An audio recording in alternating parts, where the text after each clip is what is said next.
The New England Patriots host the Indianapolis Colts in Week 9 of the 2022 season. What are the essentials to a Patriots victory?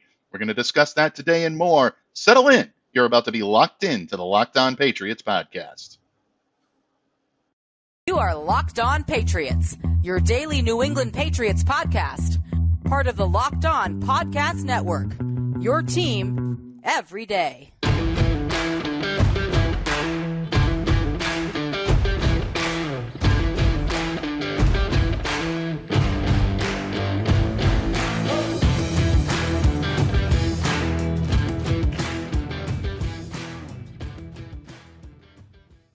Hello to all of you Foxboro faithful, and thank you once again for making Locked On Patriots a daily part of your New England Patriots and also your first listen every day. Remember, Locked On Patriots, free and available on all platforms, including YouTube. So smash that subscribe button and download, subscribe to, follow Locked On Patriots wherever you get your podcasts. Of course, folks, today's episode is brought to you by our good friends at BetOnline. BetOnline has you covered this season with more props, more odds, and more lines than ever before. BetOnline, where the game starts.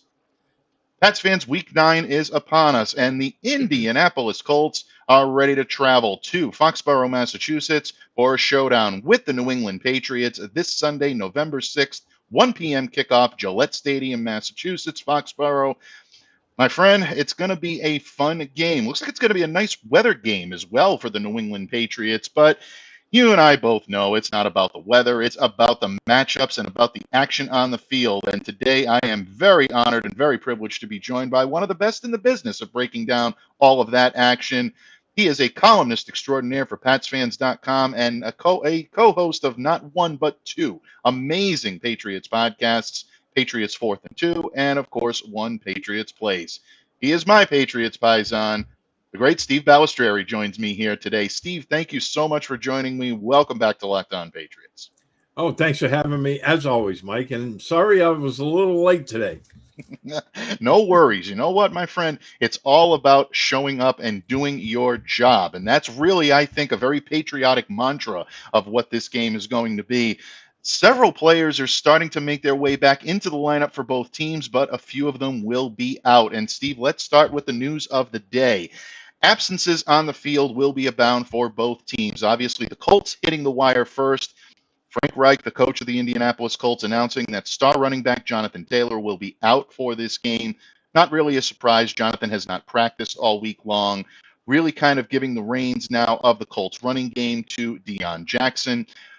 A little bit of Zach Moss will probably be sprinkled in here as well. He came over in the Nyheim Hines trade, and of course they may choose to go by the practice squad as well. Philip Lindsay currently resides on the Colts practice squad. But the New England Patriots are going to be missing some key players as well. Center David Andrews looks like he's remaining in concussion protocol now 11 days since he sustained that terribly illegal and just heinous hit by Mike Pennell of the Chicago Bears. And also Damian Harris was not spotted today. He continues to be sidelined by an injury. And Devontae Parker, that knee injury, although it's not looking long-term, he has not seen the practice field at all this week. It looks like he will not suit up as well. From the balance sheet, Steve, it looks like the Patriots are in worse position right now. They've got 3 key members down, whereas the Colts only have 1. But when you consider how vital the Colts running game is to that offense, who's getting the worst for the wear here? Who's really at the biggest disadvantage by having either Taylor out for the Colts or the trio out for the Patriots? Well, I think the big loss for the Patriots is Andrews, because we saw what happened last week, against one of the better. I think right now he's playing the best interior defensive lineman in the league, and that's Quinnen Williams. Mm-hmm. And, he was wreaking havoc there on the Patriots interior guys. And this week they're facing another guy who's right up there, DeForest Buckner. Mm-hmm. I always liked him when he came out of the draft, and, he was one of the guys I was kind of hoping would end up here in Foxboro. It just wasn't to be. But, that's a big loss for the Patriots because it's right smack in the middle. It kind of derails your running game because they like to run between the tackles. And, but at the same time, you look at Jonathan Taylor and, although he's been hampered by that ankle injury, he's still Jonathan Taylor. Mm-hmm. And he's so much a part of that offense. And we saw firsthand what he did to the Patriots last year. Oof. When they came off their bye week, they had won 7 in a row, and he just ripped them apart. So I think the balance sheet is it's probably right in the middle. I don't want to sound like I'm sitting on the fence there, but I think Andrews is a big loss for the Patriots, although I understand why, they probably want him to get that extra week because now they have the bye week coming up and they want him to be healthy for the stretch. But, losing Taylor for that offense, especially with the rookie quarterback, I think that's a huge loss for the Colts. It is. It's a huge loss for the Colts, especially with Taylor and what he's able to do and the threat that he can provide each time he touches the football. You mentioned Week 15 of the 2021 season, and Jonathan Taylor ripped off 170 yards in that game, including a 67-yard juggernaut that really kind of put the game away and out of the reach of the New England Patriots at that point. That's how much he can change the game. So all of a sudden now, the Colts are going to start to most likely incorporate some quarterback designed runs. Sam Ehlinger is someone that can do that. He has done it at Texas. Didn't really do it all that much against the Washington Commanders in his first start, but you have to think that Frank Reich and the Colts were trying to give him an opportunity to kind of get his feet wet, call a conservative game, give him the chance to get used to being in that role and get used to being a starter. They may get a little more aggressive with that this week, considering the New England Patriots have had some difficulty defending mobile quarterbacks. Jake Arthur and I, host of the Locked On Colts podcast, discussed that a little yesterday here on Crossover Thursday. So I can look for, or I think we should look for, the Colts to maybe do a little bit more of that. And who knows, they may definitely utilize guys like Jackson and Moss. And even if they wanted to use Lindsey off the practice squad, it gives them a little bit of depth there. But Andrews being out is definitely a huge loss for this team. I'm very glad, though, that you mentioned the bye week, because I think that does factor into maybe keeping Devontae Parker out and also keeping out David Andrews. If he's still in protocol, and that hasn't been confirmed yet, I mean, we're assuming he hasn't because he hasn't seen the field, but if there is a situation where they want to give him that extra week in the bye coming up to heal up fully, makes perfect sense. And I think you articulated that very well. Let's not forget that Marcus Cannon is also in concussion protocol as well. He missed Thursday's practice, missed Friday's practice. So Cannon at that point is also a huge loss on that tackle position. That leaves you with Yadni Kajust, and it leaves you with Isaiah Wynn.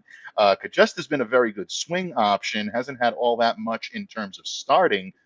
Wynn kind of sends shockwaves up and down the spines of Patriots fans every time you mention his name, but this is still a guy that can contribute very well in the run blocking game, and he can also be an effective pass blocker as well. So I think they're going to need him at tackle. I know a lot of people have talked about maybe flipping him tackle or guard. I'm usually not the best source when it comes to this. I haven't read the room very well this season, but my gut reaction says that Wynn stays at tackle and Owenu stays at guard. But folks, do not be surprised if it's flipped the other way around. We do have, eyewitness accounts that have said that Isaiah Wynn was spotted taking some reps at guard this week during practice. So the Patriots need that offensive line, and they need it to play at a high level if they're going to keep Indy, and that defense that is obviously very well stacked. Nagawe is someone that can definitely make waves. You mentioned DeForest Buckner. Kwity Paye is expected to be back in the lineup after being a full participant in a couple of days' practices. So that's a defense that can get after the quarterback and make life difficult for Mac Jones. That offensive line is going to have to be very good in order to contain it. Steve, always fun to talk matters like this with you. And we've talked about some of the absences on the field, but what about the presence on the field of a few key members of the New England Patriots and also the Indianapolis Colts, including one that Patriots fans definitely know very well? I'm talking about Stephon Gilmore patrolling the backfield, the defensive backfield of Indianapolis. How much of a factor can he be in this game? And what will the New England Patriots do to try to make life difficult for the new quarterback under center in Indianapolis? We discuss all of that and more when this episode of the Locked On Patriots podcast continues. But first, folks, today's episode is brought to you by Prediction Strike, the world's first sports stock market. You can now invest in professional athletes just like stocks. It's a lower risk alternative to sports betting, and athlete prices move based on performance and supply and demand.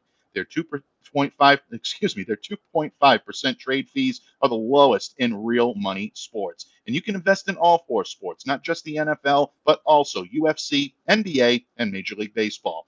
Everybody knows you should be investing, but why not invest in what you actually know as a football fanatic? Download the Prediction Strike app and use the promo code LOCKED. That's LOCKED for a free share when you sign up and make a first deposit of $20 or more. That's promo code LOCKED for a special one-time giveaway. Production Strike will choose one person who signs up with the code LOCKED, and they will make a deposit to win 100 free random shares. This could be worth up to $3,000 if you get lucky and receive Josh Allen shares. Invest in what you know on Prediction Strike, the stock market for sports. Patriots fans, my good friend and colleague, Patriots Paisan himself, Steve Balestrieri of PatsFans.com, joins me today talking all things Pats and Colts and getting you ready for kickoff. And Steve, in the previous segment, we talked about some of the players that will not be on the field. Obviously, there will be a few added to that on Saturday and then the inactives listed on Sunday, but we know for sure about 3 or 4 of them that won't be. But there will be a lot of players on the field for the New England Patriots and the Indianapolis Colts, as there are for every game. You need a full roster to be able to compete in the modern day NFL. So, Steve, when you look at the New England Patriots roster right now, when you look at the Indianapolis Colts roster, we know that Sam Ehlinger is coming in having only made one start for the Indianapolis Colts. Not an I don't want to say inauspicious, but not a very abundantly statistically robust start for the kid, but definitely showed signs that he can get the job done as a dual threat. We know that the Patriots have had difficulty defending dual threat quarterbacks, but we also know that Bill Belichick has a penchant for making life absolutely miserable for young quarterbacks. When you look at this matchup between Ehlinger and the Belichick brain trust, what are the Patriots going to try to do to confuse this guy? I think they'll mix up coverages. We might see some of that amoeba front, which we haven't seen in a very long time. They'll try to confuse him, setting up his blocking schemes. By showing blitz on one side, maybe coming from another, sending guys, up safety blitzes, double A gap blitzes from your middle linebackers. I think they'll show a lot of that this week, just trying to confuse him, maybe bait him into making a mistake in the secondary. I mean, he doesn't have a lot of experience in the NFL. He hasn't seen a lot of things. But on the flip side, where the Colts fired their offensive coordinator, Frank Reich has taken over, there's that unknown factor. And, when you're dealing, as you said a couple of times, a dual threat quarterback, so the Patriots are going to have to kind of wing it for the first, I'd say, series or two to see how the Colts intend on attacking them. They might be completely different than what we've seen on tape so far this year. So it's going to be interesting. But overall, I think Bill Belichick is going to have the advantage here because this kid is only in his second start. Granted, he's been in the league over a year, but he hasn't played. So that's something to keep in mind. And, when it comes to Ehlinger, there's still that unknown factor with him. I thought he played pretty well last week. Actually, he had him in position to kick that tying field goal, but his receiver dropped the ball, late in the game. That was a great throw, by the way, too. But I think, when it comes to Belichick, he's going to try to confuse this kid. He'll throw a lot of stuff at him that he hasn't seen before. And I think they'll mix it up in the back end, show him one thing and then at the snap, rotate to something else. And hopefully they'll generate a couple of turnovers this week. Well, that's going to be the key. And I think turnovers is really going to be a key. And we'll get into our essentials in just a moment for victory. But I think that's going to be a big battle. And I think whoever comes out on top of that generally is the team that wins. And I think that's definitely going to be true this week. But you mentioned uh, insight, and you mentioned, and you kind of danced around the subject a little bit. You didn't mention it, that specific word. But if there is a situation where Ellinger is looking at an opportunity for himself to, I don't want to say maybe get a little extra inside information on the New England Patriots. To quote one of our favorite movies, my friend, if I ever need help, who's a better consigliere than my father? Well, the Colts may have their own consigliere on staff this week in the form of old friend Stephon Gilmore, who, according to reports, has sat down with Ellinger and he's talked a little bit about what the Patriots' tendencies are, the nuances of a Bill Belichick defense. Obviously, Bill Belichick is the master of being able to disrupt young quarterbacks, but Stephon knows this defense pretty well, and he also knows what the offense may do to try to neutralize his own defense as well. So he's got a very unique insight that he can provide to Ellinger. When you look at how much Stephon can impact this game, before we get into what he can do on the field, because we're going to talk about that as well, off the field, is this more hype than anything else about inside information? Because, quite honestly, my friend, I never really bought too much into it, but this is interesting to me because Stephon Gilmore is consistently mentioned by Bill Belichick as one of the smarter players he's ever coached. If there's a guy that's picked up a lot of what this team does well and being able to pick up signals, Stephon Gilmore might be the guy. Oh yeah, I think you can't understate it too much, but you can't overstate it too much either. I think you kind of have to look at it in the prism of, okay, when they get in this down in distance, this is what they like to do, and this is how we used to play things when I was there, and those are the little keys. I'm not going to say like, they're going to do this, do that, but he'll look at tendencies, and Right. when I was there, if it was 3rd and 4 or 5, we would usually roll with this defense and we try to do this, force the play to this side, and then we have the numbers there to do that. I think it's more in that aspect that he could help the young quarterback out. But, it's one thing pointing it out. It's another thing seeing it live happening to you. So I think if it was a veteran quarterback who's been in the league, it probably would be a little bit better, more beneficial, I guess would be the word, to the quarterback himself. I'm not so sure it's going to work a whole heck of a lot with Ellinger. I'm not taking anything away from him. I'm just saying, given his lack of experience at this point. Yeah, no worries there. And I think that a lot of ways Stephon is going to be more of a threat on the field than he will be off the field because this is a guy that is able to read quarterbacks very well, Steve. One of the best corners I've ever covered, ironically saying that about a cover corner, that really knows how to read the quarterback and be that type of shutdown weapon that you have. He keeps his targets on an island. He keeps them isolated, but he also realizes when you can sort of bait a quarterback into making a throw that he does not want to make. He did it with Mac Jones last year, intercepted him. I thought played pretty well considering, the team around him in the Carolina Panthers really didn't play very well in that game. But Stephon has the chance to be a game changer. We've seen him do it several times here in New England. And I don't want to hear any talk about long in the tooth or he's getting older. And he's still one of the top guys in the league in terms of being able to make the plays. So on the field, is this where he can be more of a threat this weekend to the New England Patriots? Oh, yeah, absolutely. I think he's having a really solid season with the Colts. I think he's played really well.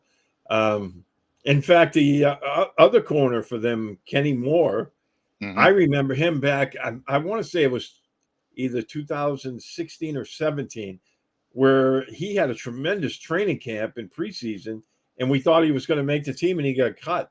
And now he's a Pro Bowler for the Colts.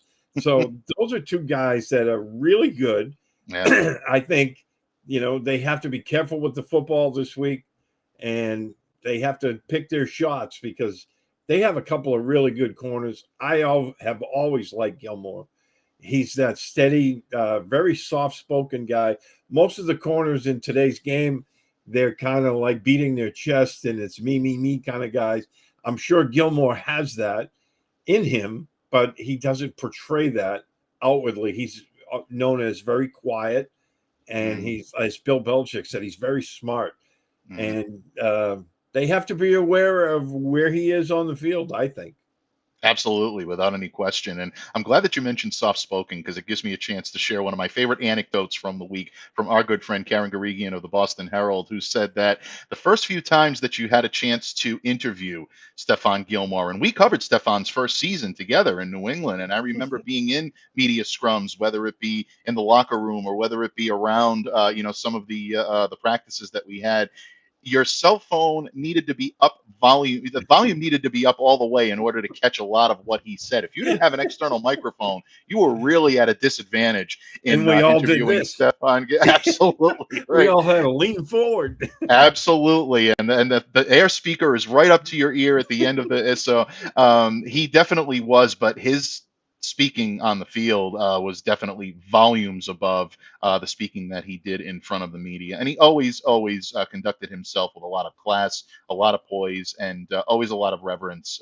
Truly one of my favorite guys to have covered in my time covering the Patriots, and it's going to be bittersweet to see him in another uniform again coming into Foxboro on Sunday. But again, I'm glad to see him doing well, and the Patriots will have to account for his whereabouts on the field because Stephon has still got a little spring in his step when he steps on the field at Gillette, and would love to perform well for the hometown crowd as a visitor now, as a member of the Indianapolis Colts. So Steve, it's almost time to take our listeners to kickoff, folks, which means Steve's essentials to victory. And I'll sprinkle in some of my own thoughts as well on what might carry the Patriots above 500 for the first time this season when they take the field against the Colts on Sunday. All of that and more when this episode of the Locked On Patriots podcast wraps up. But first, folks, these days, every new potential hire can feel like a high stakes wager for your small business. You want to be 100% certain that you have access to the best qualified candidates available. That's why you have to check out LinkedIn Jobs. LinkedIn Jobs helps find the right people for your team. They do it faster. And here's the best part, folks, they help you do it for free. Simple tools like screening questions make it easy to focus on the candidates with just the right skills and experience so you can quickly prioritize who you'd like to interview and who you'd like to hire. LinkedIn Jobs helps you find the qualified candidates you want to talk to. They help you do it faster. So post your job for free at linkedin.com/lockedonnfl. That's linkedin.com/lockedonnfl to post your job for free. Terms and conditions apply. Patriots fans, once again, we are about to wrap things up here on the Locked On Patriots podcast, and I am always honored, always privileged to be joined by my good friend, the Patriots Paisan himself, Steve Balestrieri of PatsFans.com. Steve, we've talked Jonathan Taylor, we've talked David Andrews, we have talked Marcus Cannon, we've talked about Sam Ehlinger, we've talked about Mac Jones.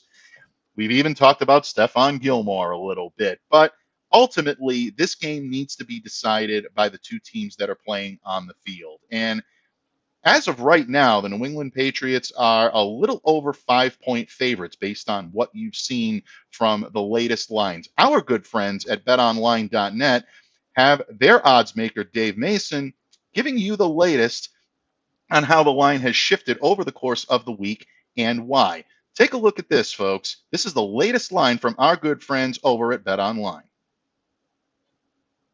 4-4 Patriots open as 6-point favorites versus a 3-4-1 Colts. The line moved to -6.5 for a bit before moving back down to the current number, Pats -5. Sharp action was the main culprit for that line movement as we took wise money on Indy +6.5 and again at +6. Overall, the action is pretty even. 53% of the cash and 54% of the bettors are on the Patriots. Well, there you have it, folks. Dave Mason of BetOnline, giving you the reason why the Patriots maintain a 5 or a little bit more between 5 and 5.5 point favorites in this game. Steve, when you look at the line, first of all, before we get into your essentials to victory, the odds makers getting this one right. Does this feel like about a 5 point differential between these two teams? I do. I think that's pretty. I was going to say another word. That's pretty darned accurate. I think that's probably what it's going to be. Really close to that number, I believe. Yeah, I believe that as well. And again, Jake Arthur and I, host of the Locked On Colts podcast, he joined me here yesterday. We talked a little bit about what this game might be like and how we expect it to be relatively low scoring. We don't see either team really putting out a lot of offensive firepower in this. Might be a little bit of a defensive slugfest. And I do believe it will be more of a low scoring affair myself. But I do like the Patriots by about 5 in this, and we'll get into our predictions in just a moment. But when you look at this game, offensively, Mac Jones facing his second start now, coming back from the high ankle sprain. Really the third, but I mean his second full start. I mean, you might as well say that the first one was kind of like almost like a dress rehearsal type and being pulled in the Bears game, whether it was for punitive reasons or whether it was for health reasons. Regardless of what, he did not play the majority of that game. I think this will be his second game where he's essentially required to go wire to wire. Ramondre Stevenson looking to bounce back. Damian Harris, if he's going to be out of this game, that means no question about it, it's mostly on the shoulders of Ramondre Stevenson. On the defensive side of the ball, Matt Judon continues to be their catalyst in terms of trying to be able to put pressure on the quarterback, but Patriots front seven is going to have to be mindful of the Colts running game. Your essentials to victory. Let's start on the offensive side of the ball, my friend. What do the Patriots have to do in order to be able to put points on the board against this Indy defense? Well, number one, I think the offensive line has to play a heck of a lot better than they did last week. I know all the criticism of Mac Jones in the New England area, and everyone, well, not everyone, but a lot of people want Bailey Zappi in there. But, Mac Jones, he wasn't perfect last week. He made his share of mistakes. But when you're getting zero protection like he did, and, it makes it extremely difficult for a quarterback to go through his progressions when he's running for his life after a second and a half. On the flip side of that, your running game wasn't getting any traction whatsoever. And that's, the Patriots rely on their running game. So I'm looking at the offensive line. It's going to be tough again because I don't think James Ferentz is up to the task of taking on DeForest Buckner. We'll have to see. He didn't show that last week, but I think you really have to play a lot better this week offensively, especially on the offensive line, because you got to get Ramondre going. If he starts to run the ball like we know he can, then all of a sudden it opens up all kinds of other avenues for your passing game to get going. If you're constantly forced into 3rd and 6, 3rd and 7 situations, that pass rush is going to get after you. They have 3 really good guys that can get after the quarterback, and you don't want to get into that, especially with the protection issues that you've been having. So to me, number one, you have to shore up that offensive line. They have to play a lot better. Yeah, without any question. I think that's perfectly said. And look, you're absolutely right. That's exactly what the Colts did last year. They took miscues from the New England Patriots, turned it around, made them pay for their turnovers. They were able to contain New England's running game and keep them at bay. Ramondre Stevenson had a very poor running game last time these two teams faced off. Damian Harris was not active for that game either, so he was out with a hamstring last year at this time. So it really is a situation where I think Frank Reich is going to look a lot at what they did last year and say, you know what, if it ain't broke, don't fix it. Obviously, Bill Belichick is going to look at it and want to adjust, but it's still the MO of how to take it to the New England Patriots. So good insight there when it comes to the offense. On the defensive side of the ball, I know we've talked a lot about Ellinger. I know we talked a lot about, things of that nature. What is your key right now, or your defensive essential to keeping the Colts out of the end zone? Yeah, I think it's the same situation that the Colts are in. I think you want to force the game into a passing game. If the Patriots are able to do that and they force Ellinger have to beat them through the air, I think that is a big factor in you being able to win this football game because of his lack of experience. And I think, you have the pass rushers in Matthew Judon and Dietrich Wise. And I think they'll, maybe blitz guys like Jawan Bentley up the middle, or a guy like, I don't know if Kyle Duggar is going to be able to be active, but him coming on a safety blitz off the edge, that's a big thing, that quarterback might not pick up as young as he is. So I think that's the key for the Patriots as well. Stuff the running game, which is, losing Jonathan Taylor's a big piece of that. And then force the game into Ellinger's hands where he's in passing situations all game long. Yeah, absolutely. And you saw the New England Patriots essentially try to do that last week against the New York Jets, keep the ball in the hands of Zach Wilson and try to make him throw the ball continuously and see if he could continue that momentum. Patriots defense did a very good job of reading him and making him miss on a lot of the fake blitzes, stuff like that. That type of seeing ghosts, I think, is something that we may try to enact even a few days after Halloween. New England may try to do that against Ellinger in this Colts offense. Steve, the resident voice of reason, has the final say, as the final word here on Locked On Patriots today. How does this one all shake out? Your game prediction for Week 9? I think it's going to be a tough game. I think the over-under is like 39.5. And my prediction is right on that number exactly. I think it's going to be 24-16 New England. I think being at home will help them. The crowd will be into it. I think Matthew Judon will have another big game. And I look for Devin McCourty to also play another big role this week. Yeah, absolutely. McCourty definitely proving he had a lot left in the tank last week. A very energetic, very athletic game for him. But as always, and you continuously see this with Devin McCourty each and every time he slips on the uniform, always one of the smartest guys, if not the smartest guy on the field. And I believe he'll definitely put that into good use. Adrian Phillips off of the injury report this week, folks. He's going to be at full strength. The Patriots are definitely going to need him. Even if Kyle Duggar is able to suit up for this contest, you have to think that he's probably going to be still a little bit limited by the injuries that he has. So his play and the play of Jabril Peppers is going to be big in that Patriots defensive backfield. Steve, what can I say? Thank you so much for all of your insight, your wisdom, your counsel, the reason that you bring to the show each and every week. Before I let you go, my friend, please let everyone know where they can find you, where they can interact with you, and what you have coming up from the great pen, the great voice of Steve Balestrieri. Well, thanks for having me. As always, you can find me on Twitter at SteveB7SFG. I write for PatsFans.com. I'm